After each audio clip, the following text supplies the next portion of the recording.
안녕하세요. 저는 지방의 한 작은 도시에 거주하고 있는 37살 여자입니다. 아직 마음은 10대 고등학생인데 내일 모레면 40대를 맞이하는 어엿한 30 후반이네요. 저는 결혼을 했습니다. 4년 전에 2살 연상의 남편이랑 결혼을 했고 그 사이 2번의 유산을 했었습니다. 체력적으로 힘든 부분도 있었고 정신적으로도 많이 온전치 못했었거든요. 시댁 때문에 말이죠. 저희 시댁은 제가 사는 도시의 바로 옆에 붙어있는 더 작은 동네에 살고 계시답니다.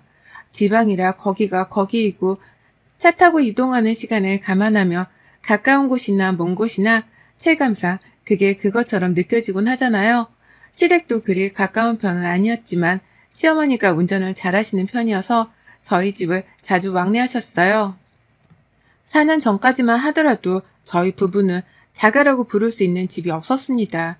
지방설이라고 서울 같은 다른 도시들보다는 아파트나 집을 사는 데 있어서 돈 들어갈 일이 훨 적은 이점은 있었지만요.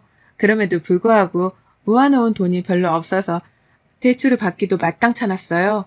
남편이 시댁에서 벌려놓은 빚더미들을 해결하느라고 최근까지도 애를 써가며 돈을 벌었거든요. 시어머니가 동네 아줌마들이랑 심심풀이를 하는 화투를 판벌려 하시다가 큰돈도 잃어보셨고 그 난리를 피우고도 정신을 못 차리고는 남한테 부동산 사기를 당하기도 하셨답니다. 그 바람에 시아버지는 충격에 중풍으로 쓰러지셔서 무려 3년 가까이 병원 시세를 쥐다가 돌아가셨고요. 그게 제가 딱 결혼하기 전에 시댁에 있었던 일이었어요. 결혼할지 말지 무지하게 고민이 되었을 정도로 남편을 다시 돌아보게 되었고 정말 이별의 눈앞까지 갔는데 차마 남편과 헤어지진 못했습니다. 힘든 걸 알면서도 힘든 사람을 버리자니 그것도 할 짓이 못 되더라고요. 결국 남편이랑은 서로 힘모아 돈 모으고 가정 일구며 열심히 살아보자며 결혼을 했네요. 그런데도 한동안은 시댁으로 나가는 지출이 커서 돈은 모이질 않았었고요. 그 와중에 저는 시어머니의 히스테리 때문에 2번의 유산까지 감당을 해야 했었답니다. 운전을 잘하는 시어머니는 저희 집에 오는 걸 무슨 드라이브, 나들이 하는 기분인 것 마냥 즐거워라 하면서 찾아오셨어요. 남편한테는 여동생이 하나 있지만 집안의 유일한 남자아이가 저희 남편이라는 생각에 집안 기둥을 바라보듯 떠받들어가며 저희 집을 방문하셨죠. 그렇게 오셔서는 자신이 저지른 빚도 갚아주는 남편을 보며 반찬도 해다 먹이고 어쩔 땐 저희 집 세탁기를 직접 돌려가면서 제 남편의 뒷바라지를 대신 해주셨습니다. 마치 제 남편의 우렁각시라도 된다는 듯이 제가 해도 될 만한 세수한 살림들까지 시어머니가 대신 해주셨죠. 하지만 여기에는 큰 속임수가 하나 있었답니다. 여기까지만 들어보면 시어머니가 며느리의 살림도 거들어주는 정말 천사 같은 존재로 들리잖아요. 하지만 아니었어요. 시어머니는 아주 철저하게 선을 긋고 남편의 뒷바라지만 해주셨답니다. 제 집에 와서 세탁기를 돌리더라도 남편의 속옷이나 옷가지들만 신기할 정도로 칼같이 골라서 빨래를 돌리셨고요. 반찬을 차리더라도 남편이 무조건적으로 좋아라는 콩잎 무침이나 찜미자 같은 것들을 위주로 적게 만들어 놓으셨죠. 방바닥을 닦더라도 남편이 잠드는 침대 쪽 바닥만 먼지가 쌓이면 안 된다면서 닦아대는 치졸한 모습을 보이기도 하셨고 이불 빨래를 하더라도 남편의 베개 커버만 쏙 빼내서는 손빨래를 해가며 남편의 뒷바라지를 하셨답니다. 살림을 도와주시는 줄 알았더니만 내 남편의 우럭각시 역할을 대신 해가면서 자꾸만 내 옆을 알짱거리는 어머님이 슬슬 부담스러웠어요. 이럴 거면 그냥 차라리 오지 마시지. 왜 오셔서는 며느리 살림만 쏙 빼놓은 채 애지중지 여기는지 샘통도 났죠. 일부러 나를 엿먹이려고 저러신다는 확신이 있었기에 마음이 늘 편치 못했습니다. 그런 와중에 저나 남편은 둘 다 이 지역에서 집을 살 작정으로 회사를 열심히 다니고 있었는지라 출근을 하고 나면 하루 종일 내 집에 누가 들락거렸는지에 대해서 알 수가 없었죠. 신혼초에 함께 신혼집을 방문했다가 뒤에서 지켜보며 직접 현관 비밀번호를 알아내신 어머님은 그 후 망설임도 없이 쭉 저희 집을 들락거리셨고요.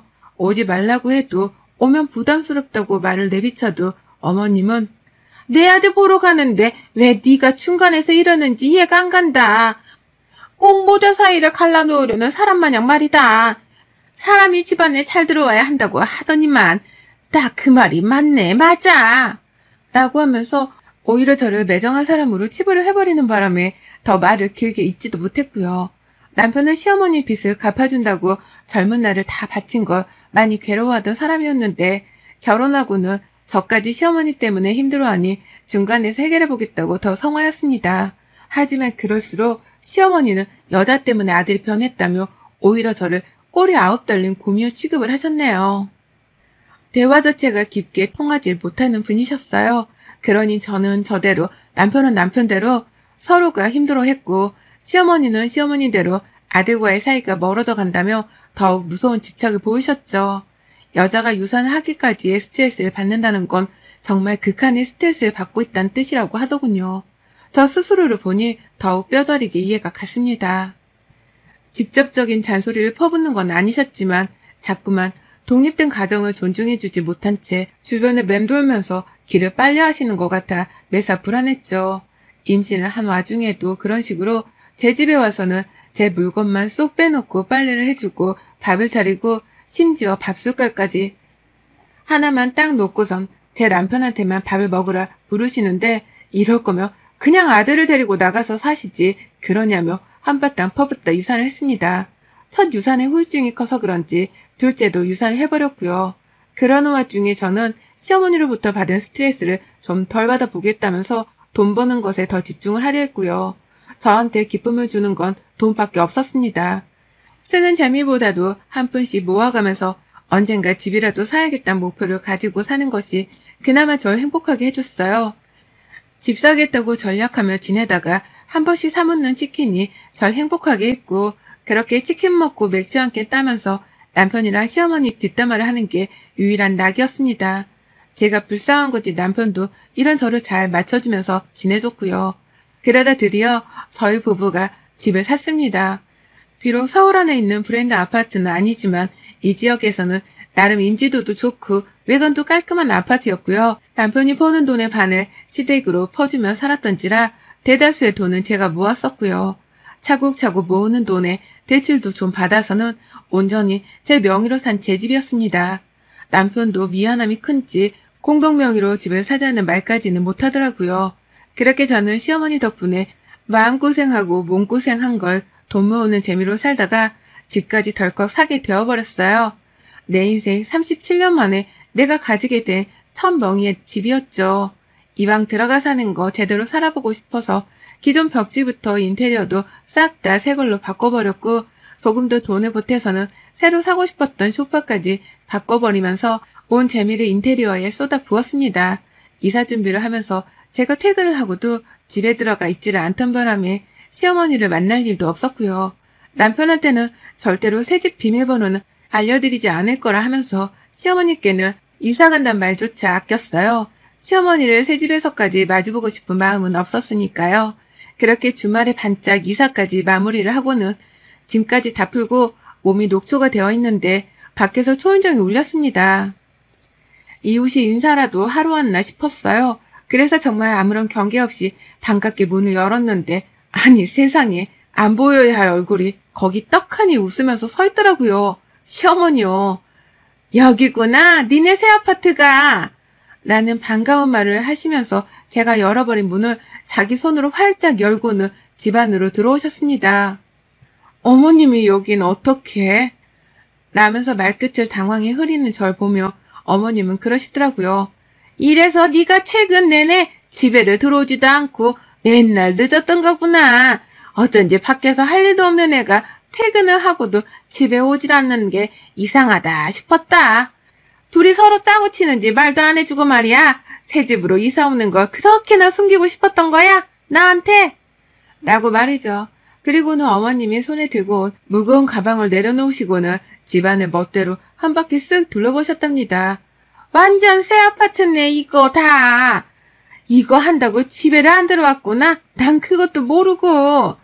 라는 말을 하시면서 기분이 나쁜 건지 좋은 건지 분간도 안 되는 말투로 제 집을 훑어보셨어요. 그 와중에 버릇은 여전히 못 고치셨고요.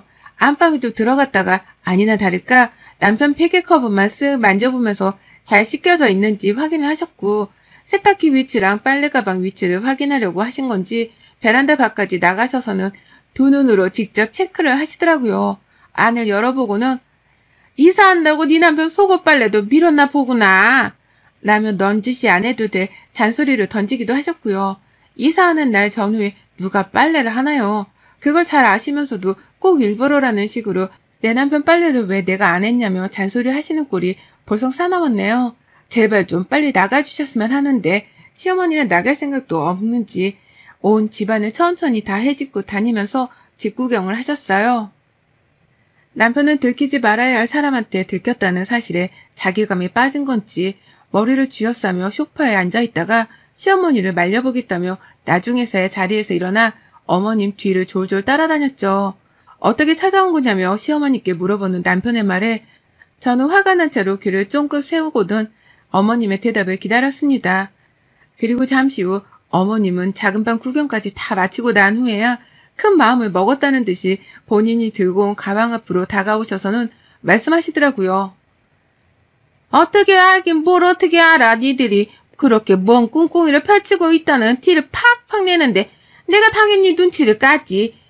이웃 할매도 니들 곧 이사 간다는 얘기를 해줬고 나도 니 와이프 회사 따라갔다가 아니다. 이런 얘기는 길게 말해봤자 필요도 없고 본론부터 얘기하자. 내일부터 아니다. 오늘부터 나 여기서 지내도 되는 거지? 라고 말입니다. 어머님이 제 회사를 따라갔다가 라고까지만 말씀을 하시다가 갑자기 멈추시고는 말을 돌리는 그 순간 온몸에 소름이 쫙 돋더라고요. 그리고는 바로 눈치를 깠습니다. 어머님이 제가 다니는 회사 앞까지 따라와서는 퇴근하는 제 뒤를 밟았다는 것을 말이죠.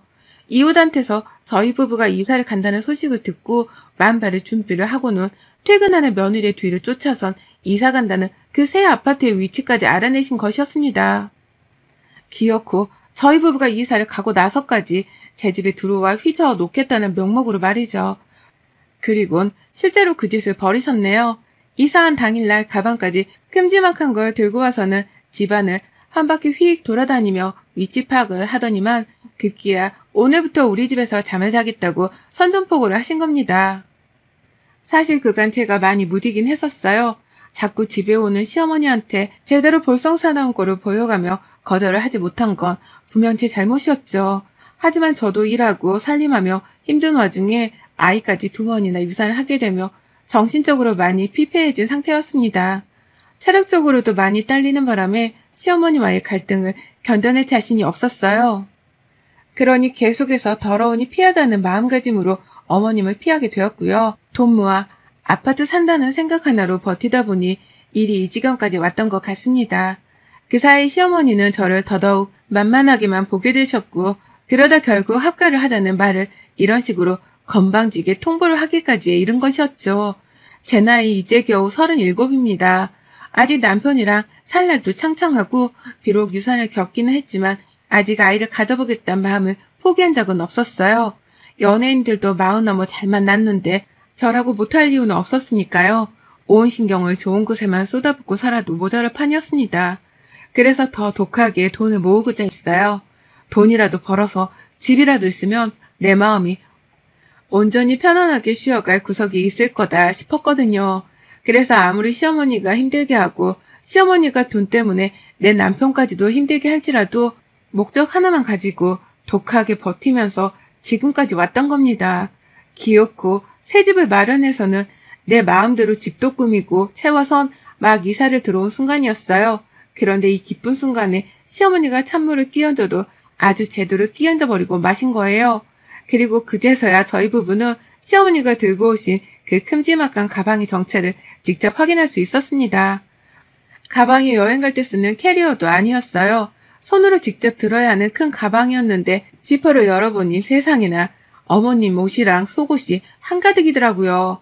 일부러 남편 보라고 그렇게 짐을 싸우신 건지 가방을 열자마자 시어머니 팬티가 한가득 보이는 걸 어머님은 빨리 짐을 풀겠다면서 속옷을 손으로 뭉쳤다가는 거실 바닥에 턱하니 놔뒀습니다. 그리고는 하나둘 꺼내 보이셨죠. 자기 옷을 말입니다. 그걸 어디다 풀어놔야 하는데 방 안에 자기 옷장이 따로 없다며 저한테는 가서 뭐라도 인터넷에서 옷장을 사보라며 컴퓨터 앞으로 가라 손가락질을 하더라고요. 남편이 참다 남의 집을 이런 식으로 쳐들어오는 게 어딨어? 라며 소리를 쳤더니만요. 어머님은 그러셨어요. 우리 아들 집이 왜 남의 집이야? 네 와이프가 그런 식으로 너한테 말을 하디? 지 집이고 나는 남이라고? 라고요. 자기도 자꾸만 찬밥 신세를 당하는 게 화가 나는 건지 남편한테 화를 내다가 급기야 저한테도 화를 내기 시작하셨죠. 너는 내가 빨리 옷 넣어놓을 옷장 좀 사놓으라니까 굼떠서 뭘 쳐다보고 있는 거야? 라고 말입니다. 제가 그전까지는 어떻게든 어머님을 설득해 내보내려고 했는데요. 그 말을 듣고 나니 더는 못 봐주겠더라고요. 진짜 웃겨서 더는 못 들어주겠네. 라는 말과 함께 제가 시어머니 가방 앞에 가 속옷을 도로 가방 안에 싸 넣었습니다. 제가 가방을 도로 싸자 어머님은 기함을 치며 절 말리셨죠. 나 여기서 살겠다니까. 라면서 가방을 싸는 어깨를 도로 잡고는 그만하라고 발버둥을 치듯이 절 말리는데 결국 남편까지 나서서는 시어머니를 부여잡았습니다. 그리고 남편이 소리쳤죠. 엄마, 이 집 남의 집 맞아. 엄마 집도 아니고 내 집도 아니고 이 사람 집이라고. 이 사람 명의의 집이라고. 내가 이 사람한테 이혼이라도 당하는 날에는 엄마는 집이고 뭐고 그냥 쫓겨나는 사람이 된다고. 알아보고? 라고 말입니다. 아파트 명의가 아들 부부 공동 명의도 아니고 아들 명의도 아닌 며느리의 온전한 혼자만의 명의란 사실에 시어머니는 충격을 받았는지 자꾸만 왜냐고 물으며 말이 없으셨어요. 그럴 리가 없다며 남편을 바보천치 취급을 하더니 너 혼자 이 큰 돈이 어디서 나서? 라고 하며 이젠 하다하다 저를 나무라기까지 하시더라고요. 어떻게 혼자 집을 샀냐고 말이죠. 하지만 저는 대답할 가치가 없다며 남편에게 눈짓을 보냈고 이내 당신도 같이 쫓겨나기 싫으면 지금 당장 내 앞에서 당신 엄마 내보내 라고 말했습니다. 집 한 채 있는 거 가지고 유세 떠는 거 아니에요. 참다 더는 못 참겠어서 이제 좀 나 혼자 사람답게 살아보고자 이러는 거니까 제발 말 좀 한 번에 알아들으시고 좋은 말 할 때 나가세요. 좋은 말 할 때 라며 호통을 치니 어머님은 뒷목까지 잡는 척을 하며 기함을 치셨죠. 며느리가 오만방자의 유세란 유세를 다 떤다며 남편을 붙잡고는 저런 애한테 아파트 명의를 몽땅 줬냐고 울부짖었습니다. 누가 보면 꼭 남편이 자기 돈이라도 보태서 아파트를 산 줄 알겠더라고요. 제 돈이 9할 이상 들어가 있고 하다못해 대출까지도 내 앞으로 받았는데 말입니다. 남편을 쪼개 팔려는지 어떻게든 시어머니를 잡아 끌고 나가려고 현관 앞에서 가방과 시어머니를 모두 다 양손에 쥐고서 버티고 서 있었어요. 시어머니는 안 나가겠다고 그 와중에 자존심을 세운 채 상황 파악을 하느라 머리를 막 굴리는 게 눈에 다 보였고요. 그리고 이내 제가 신의 한 수를 썼습니다. 아유, 네, 하고 싶은 대로 하세요. 언젠 뭐 안 그러고 사셨어요? 정이 여기서 자고 싶으면 현관 앞에서라도 주무시고 가세요. 라는 말과 함께 이사하며 아직 이불 빨래를 못한 얇은 여름 이불과 그렇게 아끼는 아들이 베고 자는 베개까지 친히 챙겨 안방에서 그걸 가지고 나오는 저를 신기하게 쳐다보던 시어머니의 품에 안겨드렸습니다. 제가 던지는 이불을 폭삭 품에 안은 시어머니는 그 길로 무게에 쓸려서는 뒷걸음질을 하셨고요. 그 길로 남편이 시어머니를 끌고 제 집에서 완전히 나가버렸답니다. 밖에서 뭔 실랑이를 벌이는지 남편이랑 시어머니랑 큰 소리가 여러 번 오고 갔는데 이웃 보기가 창피했던지 남편은 그 자리에 시어머니랑 시어머니가 들고 온 옷가방 그리고 이불들까지 싹 다 그냥 내팽겨두고는 다시는 오지 마요. 여기가 어디라고 와서 나까지 쪽팔리게 만들어? 내가 이 사람 얼굴을 어떻게 보고 사냐고. 집까지 얻어 사는 마당에. 나는 외침을 지른 채로 집안에 들어왔어요. 필사적으로 비밀번호를 안 보이려고 한 건지 문을 열 때에 저보고 안에서 문을 열어달라 외치기까지 하더라고요. 그렇게 남편과 저는 시어머니를 이불 보자기와 함께 내쫓은 뒤 집안에서 조용한 첫날밤을 맞이했습니다. 이사 온 날부터 이게 웬 소란인 건지 이웃 보기 낯뜨겁더라고요. 그 와중에 시어머니는 밖에서 한참이나 기다린 채로 남편이랑 저한테 문 좀 열어달라고 애원하는 문자를 보내오더니 막판에는 서글픈지 우는 곡소리까지 내더라고요. 다행히 앞집에 이웃분이 안 계셨던 건지 아무도 나와서 제지를 하는 사람이 없었고 어머님은 현관에 딱 달라붙어 곡소리를 거의 20분 가까이 내가며 저희 부부에게 문 열어달라 문자를 보내시다 사라지셨어요. 집으로 돌아가신 거죠. 인터폰으로 문 앞을 보니 이불이랑 베개만 덩그러니 놓여진 채로 시어머니는 가방과 함께 흔적도 없이 사라지셨더군요. 그제서야 남편은 이불을 챙겨 집 안으로 들어왔고 그날 남편은 어머님으로부터 저런 통보를 받았습니다. 시어머니가 본인이 먼저 나서서 저를 다시는 보고 싶지 않으니 앞으로 며느리는 없는 사람 취급하겠다고 통보를 하셨더라고요. 그래서 남편이 나는 이 사람이랑 평생 쭉 살 거니까 이 사람이 안 보고 싶으면 나도 안 보면 되겠네 라고 답장을 했다고 하고요. 그 바람에 세게 나온 시어머니는 졸지의 아들까지 못 보고 살게 생겼고 남편은 그 답장으로 시어머니를 차단해 버렸답니다. 남편이 차단을 하니 저도 얼씨구나 차단을 박아버렸네요. 결혼하고 단 한 번도 어머님 생각을 하면 마음 편했던 날이 없었던 저였어요. 아이까지 잃었던 마당에 단 한 번도 본인에게는 책임이 없다고 생각을 하는 시어머니를 보면서 원망스럽고 미웠던 날도 열의 9은 되었던 것 같습니다. 그로 인해 마음과 몸이 많이 피로해지기도 했었고요. 하지만 이번에는 왠지 기분이 좋습니다. 새 집으로 이사를 하며 새 출발을 한다는 마음가짐이 있던 와중이었는데요. 남편이랑 제가 이렇게 시어머니랑 대판 싸우고 차단까지 박으며 경고란 경고를 제대로 날려버린 것 같아서 긴 응징의 서막을 알리는 듯이 기분이 장대하네요. 이 알게 모르겠는 사이다스러운 심정을 오래도록 이어가 볼까 합니다. 그래서 저는 M1 시어머니 때문에 내 결혼 생활을 피해보지도 않고 힘들어하지도 않으며 살 거예요. 쫓겨나던 순간에 어머님의 얼굴은 요즘 밤마다 곱씹고 있습니다. 꿈에 나와서도 제 속을 시원하게 해줬으면 하는 마음에서요. 여러분의 생각은 댓글로 남겨주세요. 오늘도 시청해주셔서 정말 감사합니다.